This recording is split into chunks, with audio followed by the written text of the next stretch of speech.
It's so easy to feel like you're falling behind, right?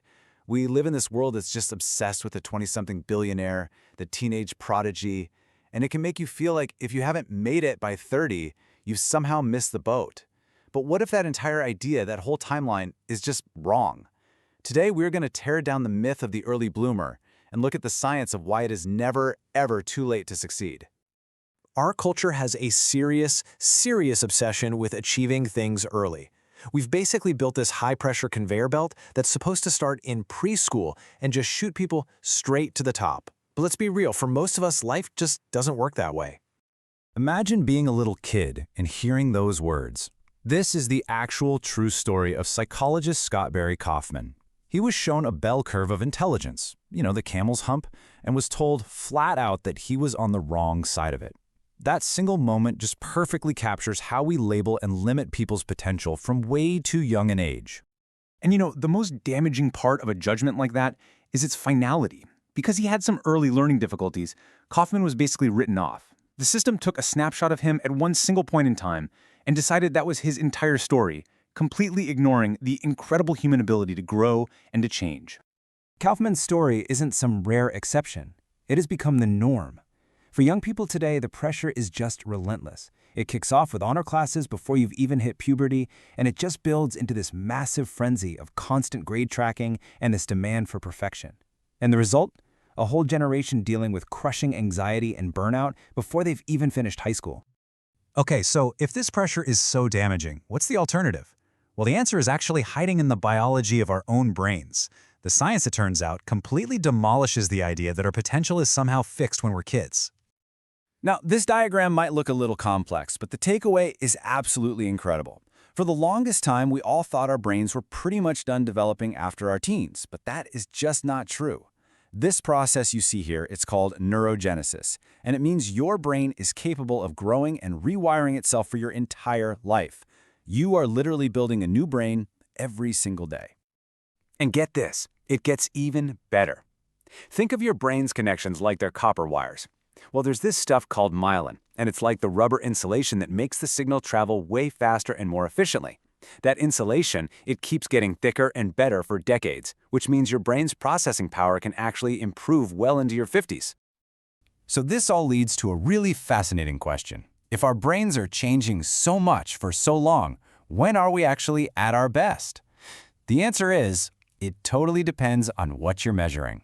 The idea of a single peak in your life is a complete myth. Let's start with the one we always hear about, raw processing speed. That's the ability to quickly reason and solve new problems. That does tend to peak in our early 20s. This is what's called fluid intelligence, and it's what makes young coders and gamers so incredibly fast. But let's keep going. What about the skills you need for leadership, for collaboration, for deep connections with other people? While the ability to accurately read other people's emotional states, that doesn't peak until our 40s or even 50s. It's a crucial skill that you can only really develop with decades of social experience. And that brings us to the long game, our crystallized intelligence, which is basically the library of facts, skills, and knowledge we've built up over a lifetime. It just keeps growing. It doesn't peak until our late 60s or 70s. Wisdom, it turns out, is a feature of a brain that has lived a long, interesting life. So, we know our abilities peak at different times. But is there more than one way to be brilliant? The economist David Galinson argues that there are actually two fundamental paths to innovation, and understanding them changes everything. This distinction is so important. On one side, you have the young genius. They are conceptual innovators. They have a bold new idea and they execute it. Bam! Just like that. They find the answer. On the other side is the old master, the experimental innovator. They work by trial and error, they accumulate knowledge, and they make gradual progress. They don't find the answer, they seek it. And you can see this pattern all through history. You got Picasso and Orson Welles, who just burst onto the scene with these revolutionary concepts early in their careers. But then you think of someone like Cezanne or Alfred Hitchcock. Their greatest, most influential work came after decades of just honing their craft, experimenting, and gradually arriving at their masterpieces. Neither path is better, they are just different ways of getting there. So if taking longer is a totally valid path, what are the actual advantages? This is where we see that the struggles and the detours of a late bloomer aren't weaknesses at all. They are the very process by which unique strengths get forged. I mean, just think about these qualities. Resilience, curiosity, compassion, wisdom. These are not things you can learn from a book. They are forged in the fire of experience, of trying things, of failing, of getting back up, and learning from it all. These are the superpowers of the late bloomer, and they are exactly the qualities that are most valuable in leaders, in partners, and in innovators.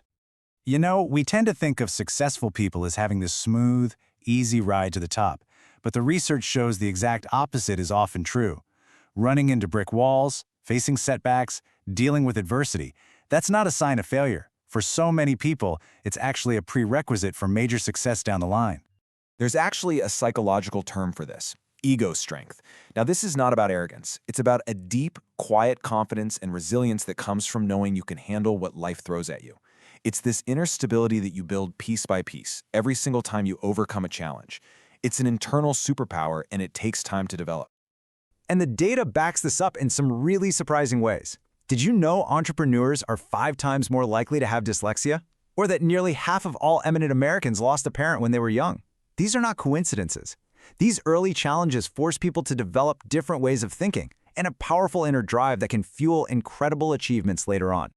So, when you pull all of this together, the brain science, the 2 paths to genius, the advantage of adversity, it forces you to completely redefine what a finish line even is. Because it turns out it was never a race to begin with. Just think about Charles Darwin for a second. He published his world-changing book when he was 50 years old. He wasn't some young prodigy who had a sudden flash of insight. He was the ultimate experimental old master who spent decades patiently observing, gathering evidence, and teaching himself what he needed to know. His timeline was his own. And here's the final, crucial piece of the puzzle. We are living, on average, 30 years longer than people did just a century ago. We have literally been gifted decades of extra time to learn, to change careers, to start over, to find our purpose. The old timelines simply don't apply anymore. Which really just leaves us with one last question to think about. In a world that has given us so much more time, with brains that are literally built for lifelong growth, and with countless different paths to a meaningful life, what exactly are we all in such a hurry for? What does it even mean to be late?